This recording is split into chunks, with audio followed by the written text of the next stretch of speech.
All right, Shalom. I'd like to start out by saying, Kal Halayim La Yahweh, Ba'ashem Yahweh Shai, Ba'ashem Harakak Wadash Ma'amah. Double honors to the elder apostles of the great millstone and my elder Heroin as well. Salutations to the Akim that are pushing the truth to sincerity and truth, and peace and blessings to the men, women, and children that believe in the name of Yahweh Ba'ashem Yahweh Shai. All right, I'm Khanat Bani Yashar from the Lions in the Yashar camp. And I'm coming with like a little quick impromptu spiritual hydration or whatever while I'm on my break here at the plantation. And just want to go into Wisdom of Solomon chapter 2. The key point is where the scripture says we are made to reprove their thoughts. Um, and that only not that doesn't only work when in this truth, but as we progress in the word of Yahweh Shema Shai, and we transition to becoming men of the Lord, and He's perfecting us through our furnace of affliction, like how it says gold is tried in the fire and the acceptable men in the furnace of adversity. You know, this word, we become like little Yahweh Shai as the words become a part of our way of life. We become the living word. So all aspects of our life, from from us teaching the word, from us being parents, from us being spouses, and from us being like individuals itself, being at work. However, we show examples of what it means to be true men of the Lord. So we're under a constant attack in these various situations. Like when you're being a true man of the Lord, it's conflicting with some women, so it puts pressure on them. So now that creates contention between you. Same thing with the children. If the children are used to being growing up and being raised a certain way, and you put strict order in place, and they're not used to it, it becomes contention. When you have certain levels of morals and values at your job, and that you don't, what I'm saying, that you're not going to stray away from, it becomes contention. When people see that light within you, they try everything to do that they could do to try to. And a good example of that is um, Daniel when he was in Babylon, how they were trying to find allegations against him, and they came up with that they could only find allegations against him through what he believed in, his moral values, and believing in Yahweh by Shem Yahweh at all costs. So that becomes when they see they can't penetrate the word or penetrate, what I'm saying, how the word moves us, they start to try to attack our character. Well, the character that they're trying to attack is in the flesh, and we no longer deal in the flesh. We deal according to the spirit. So that those attacks become nothing. They become useless. It's just a waste of energy for them. As long as we stay in the right state of mind of understanding that they're just attacks and they don't really mean anything. What? How should their opinions matter on how they think about us anyway, or how the world views us? Because Yahweh Shema Shai views us in a different light. You know. All right. This is Lord willing, this lesson to edify. I know I got kind of long-winded, but Lord willing, this lesson is edify and serve His purpose for the hopeful elect, the ones that truly believe in the name of Yahweh Shema Shai. This is Wisdom of Solomon chapter 2, verse 1. It says, "For the ungodly said reasoning with themselves, but not aright. Our life is short and tedious, and in death of a man there is no remedy." Right. Everybody has to go approach that point where except for the elect that are going to get salvation. Scripture says, "Some of us that shall not taste of death." But but if you're focused on like thinking like this is it, this is all you have, that's why they have the mindset to try to live it up right now. That's why they want to live it up now, because they have no faith in what's to come after this. They feel like this is nothing after this. They feel like this is it. But those that are of the elect that believe in Yahweh Shema Shai understand like this is just a transitioning into a better situation that He's going to bring us in, meaning the kingdom. All right. So for those that don't even believe in that or can't see that, they want to live it up right now. They want their reward right now. So the fruit of their doings is going to lead them to destruction. But this is the mindset of the wicked, because that's why it says in the beginning, "For the ungodly said reasoning within himself, but not aright." That the reasoning that they have within themselves is not righteous. It's wicked. So that's their outlook on everything. They don't have a right. They see the beauty on earth right now. They want to indulge in it right now.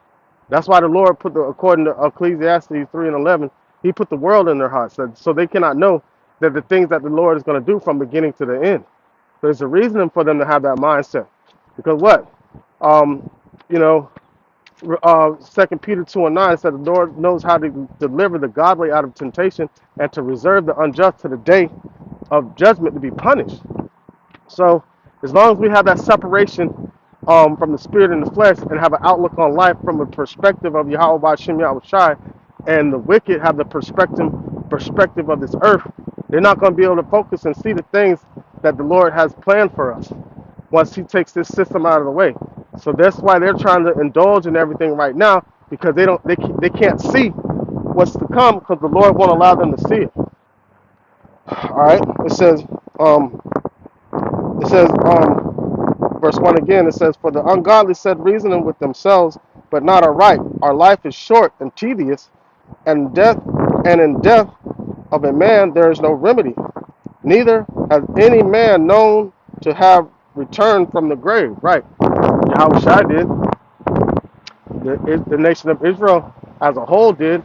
It's like how Yahweh Shai laid there and didn't see corruption.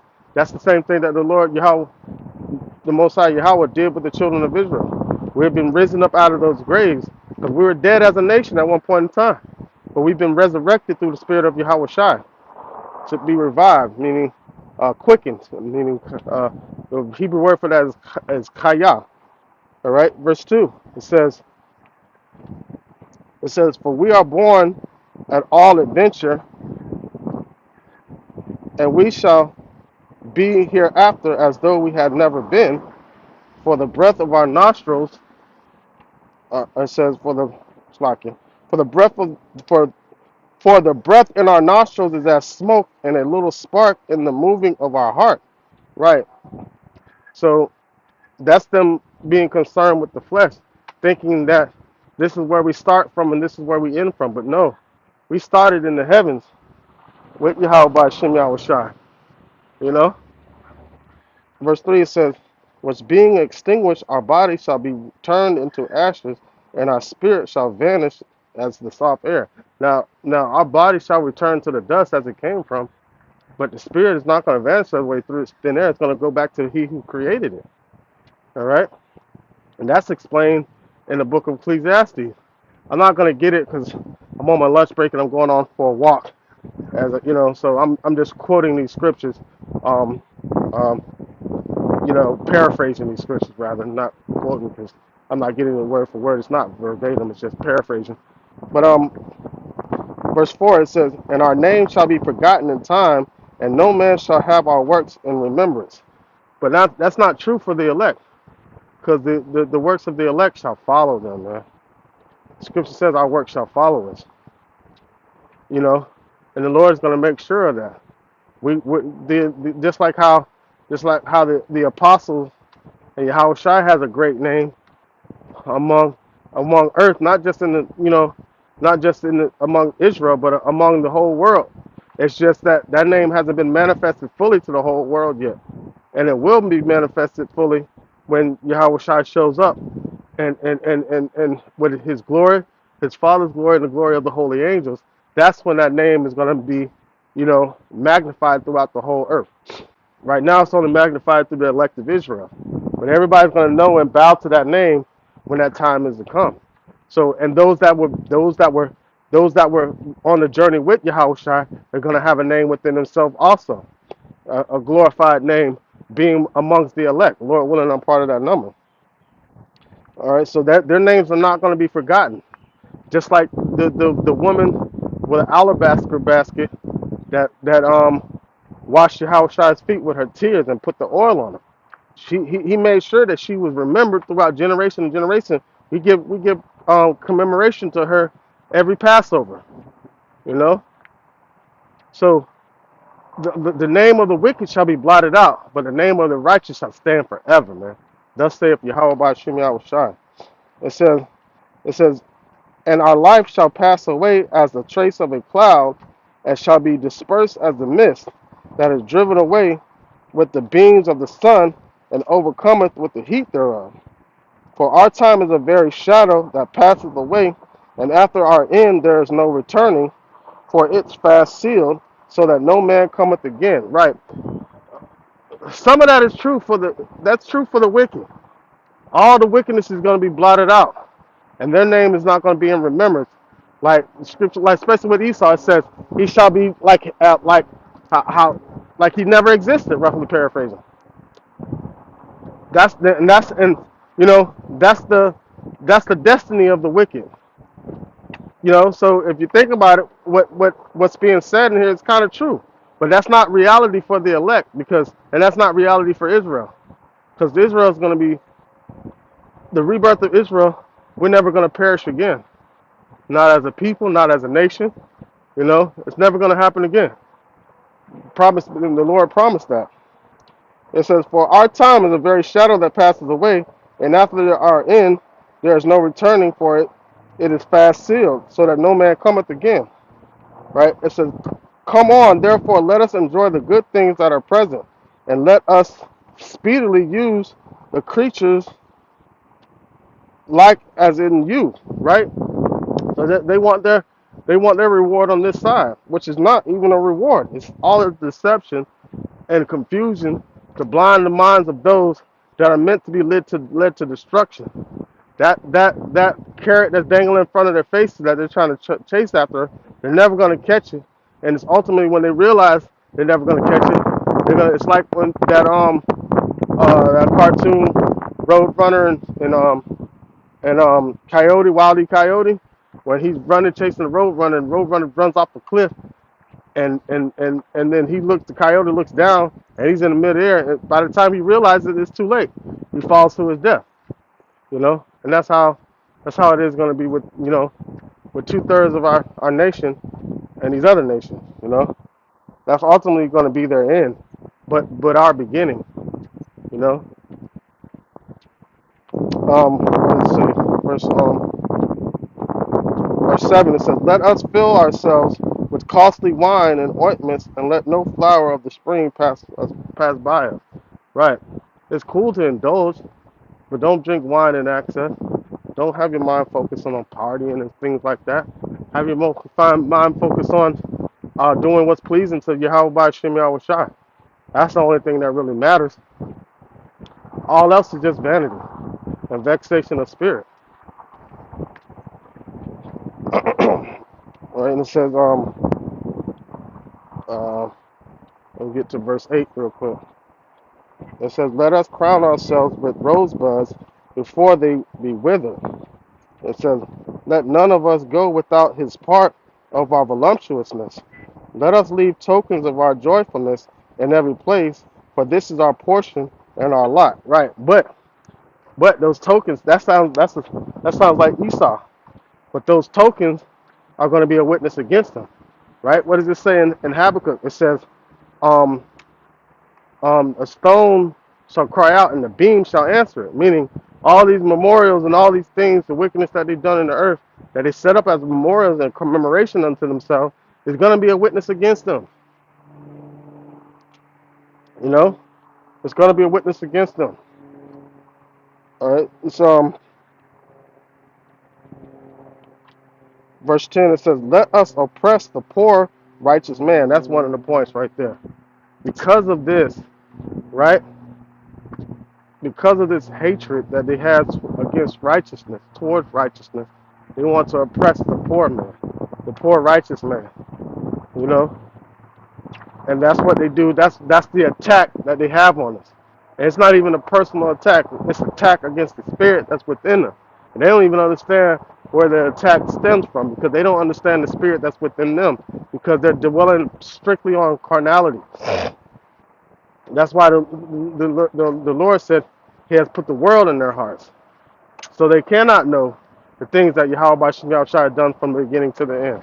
So the Lord doesn't want them to know. The Lord wants them to be to indulge, smell all the world's buds until it leads them to their destruction.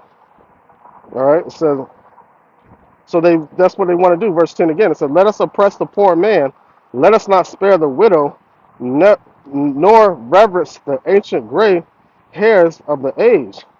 Let our strength be the law of justice, for that which is feeble is found to be nothing, worth nothing." Right. That's, if you think about it, that's how America, like they say, America wasn't wasn't um wasn't stolen or taken. It was conquered. You know, That's the law that they live by. Anything goes within reason to appease their greed.